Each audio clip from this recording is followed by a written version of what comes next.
Hi, we've got such an interesting diary entry today. Our little friend is really feeling the need to express himself. I'll stop fussing here. So let's dig right in. So it's March 9th, 1906, and it is a Thursday, if I'm not mistaken. All right. Maria and Aunt have gone to Gatchina. I didn't go because I had lessons in music and French. But it's just as well that I didn't because I have a terrible headache. In the morning after my history lesson, I took a walk with Herr Welter. We dug a big tunnel in the snow, 12 sessions long. And we did it all in a half hour. That's very fast, relatively speaking. Tomorrow I'll be riding, hurrah! I'm awfully glad, though also a little scared because I'll be jumping barriers. What fun. All right, I'll stop briefly because this diary entry is multiple paragraphs and just say that a sazhen is 7 feet. So this would have been 84 feet if I'm not mistaken. It certainly sounds unlikely that they did that in a half an hour, depending what he means by tunnel. Okay, the headache. Nobody seems to be concerned about these headaches. Oh well. All right, the second paragraph. I've been looking forward to that day all week. This is the first line of the second paragraph, but he's clearly referring to looking forward to his riding lesson. Aunt is treating me very well, and I'm doing all right with her. I was horrible in my French lesson. I made 10 mistakes on a single page, and then Herr Welter tore out that page anyway. In the evening, Maria teased GM about the fact that he always stops when he starts reading, and suddenly, a minute later, I said, "Yes, well, read." And he suddenly got angry and started screaming. God knows why and for what reason. I'm trying as hard as possible to be less self-important with Mikhail Petrovich. When we were in Moscow, he said that I was puffed up. Yes, GM also says that I get puffed up every time I go to the Alexander Palace, especially when I go alone. But if that's the case, then why not tell me immediately instead of a long time afterwards when I've already forgotten? And now I find out and acknowledge the unpleasant news that I immediately begin to get angry every time anyone criticizes me. Although these days I'm trying to get that more and more under control. All right, he does have a need to sort of hash some things out. Aunt is... So things are okay between him and Aunt Ella. And reading between the lines, it sounds to me like maybe there was a little strain between the two of them, just like there was a little strain between Dmitri and Laming, and it seems like he's in the throes of some teenage, what's the word? Not angst, unless we take that very broadly to mean just the sort of moodiness and self-importance and rebelliousness that teenagers typically experience. So he had his French lesson, and he did horribly, and he admits that, but I'm not sure what he means when he says that Welter tore out that page anyway. Was Welter keeping the pages typically of his work? And mostly the good ones, but he wanted to keep this one anyway? I don't know. I'm very annoyed. Let's see. So this incident with GM, first Maria teasing him, then him getting angry because Dmitri says, "Yes, well, read." apparently he's just pausing when he's reading. And the kids are getting frustrated, and I don't know why they're not just reading themselves, although I guess it's kind of nice that they have this group activity in the evening, this sort of family activity. And yeah, again, I have a friend with a 14-year-old son, and that's exactly the sort of thing he would say if he was listening to reading out loud and the person doing the reading was pausing. Yes, well, keep going, read.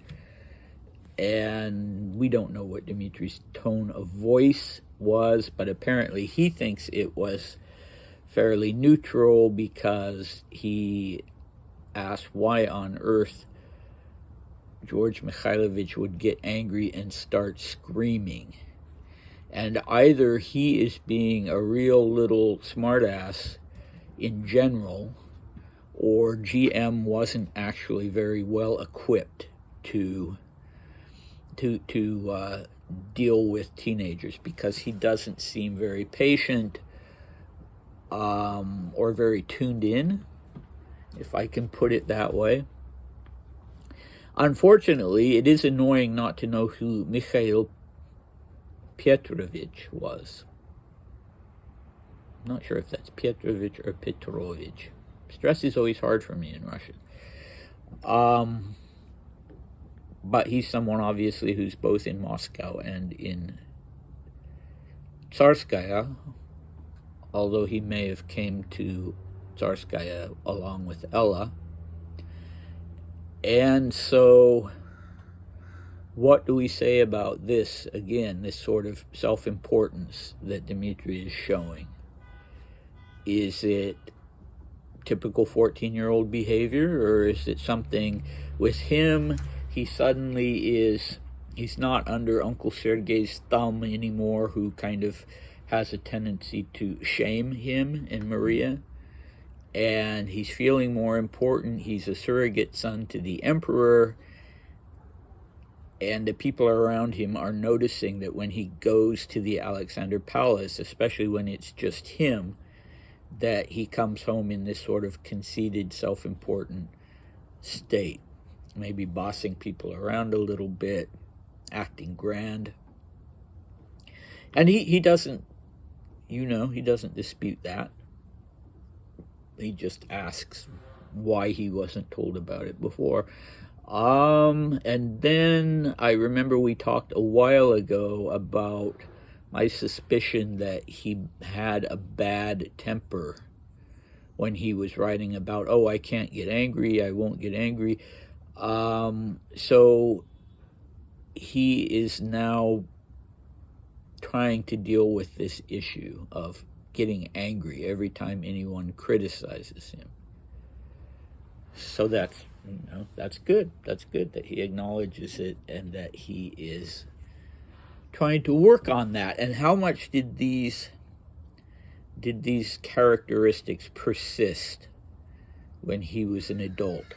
Well, the one about sort of trying to micromanage things and be a little bossy, that did persist, I think, if we include that under the umbrella of what he's being criticized for here, of being puffed up, of being self-important. He uses the Russian word vazhny, which means important.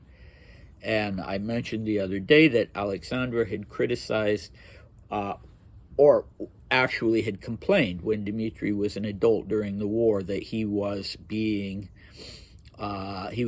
puffed up. He was getting to think of himself as being too important and essential at headquarters when he was there with Nicholas.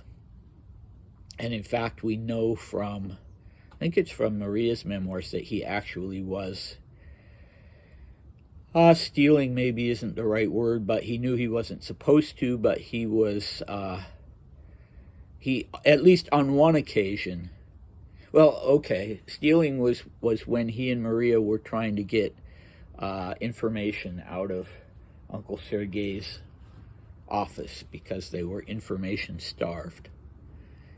And the thing that he did during the war was that he changed a dispatch or something like that. I mean, a fairly serious thing. I need to review all this material. And then, of course, there was the Rasputin assassination, when he decided that he needed to intervene. And he was put on that train to the Persian front so quickly because there was a sense that he might launch a palace coup, that he was popular enough with the general public. And in fact, in his diary, he admits that. He admits that there was some thought of doing that, but that in the end, he just couldn't bring himself to do it. So we can take that at face value or not, I guess. But yeah, so that in particular, that trait, I think, did persist. I don't know so much about the bad temper.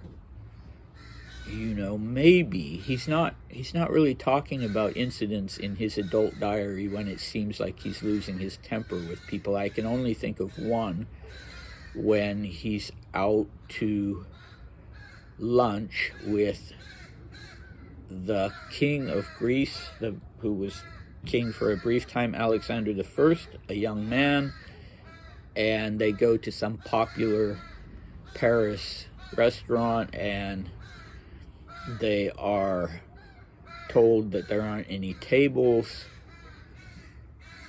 and they persist, and somebody grabs the king and is going to kind of shove him out, and then Dmitri reacts to that. Physically, I think he grabs the person. Maybe the person had insulted the king. I don't remember. Like I say, I need to start reviewing these things before I talk about them. But there was a little set to, and that was the only time it seemed to me like he was losing his temper. When he was at Schatzalp, he was a favorite there. Everybody liked him. The staff, he treated them well, and they commented on that, and he was considered friendly and an all-around nice guy. All right, so now we get to the last little paragraph. Maria says that she and okay, hold on, where are we at? We already know that Maria and Ella have gone to Gatchina, and Dmitri stayed at home for his lessons. Okay. Maria says that she and Aunt didn't talk about anything in particular on the way to Gatchina, and, very surprisingly, didn't say a single word about the lazarette. But it's true that the soldiers are excellent at making decorative boxes, but one of them in particular is splendid. We lunched at that palace. No one was there except the 4 girls, Aunt Alex, Uncle Nicky, Aunt, and the 2 of us. Nothing special was said or done. I'm scared that tomorrow the 2nd Battalion will be on duty. Oi, I need to go to bed right away. It's 9:45. So somebody, whether it's Aunt or GM, has insisted that apparently 10 o'clock was bedtime. And so Dmitri is, as I noted in the last few diary entries, is now going to bed earlier. This whole thing about the 2nd Battalion, he says he's scared that tomorrow they will be on duty. The 2nd Battalion was not his battalion. His battalion was the 3rd Battalion.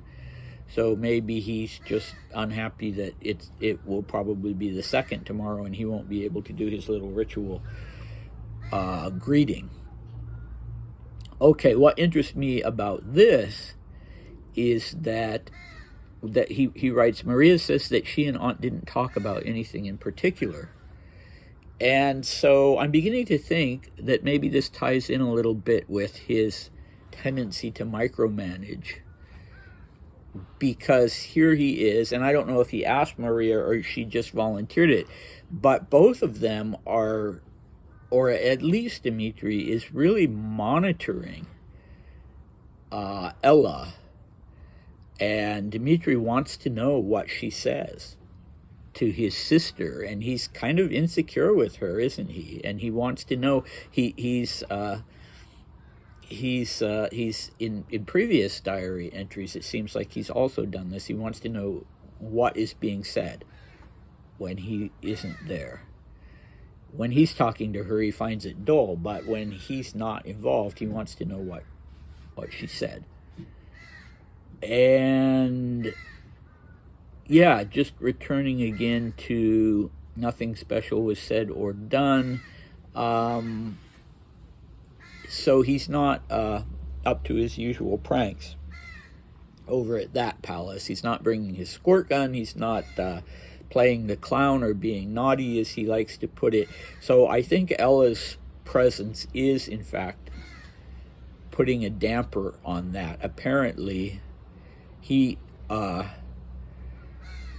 minds her, and not so much even GM or Nicholas and Alexandra. When she's around, he minds his P's and Q's. Maybe because Sergei's authority has been transferred to her.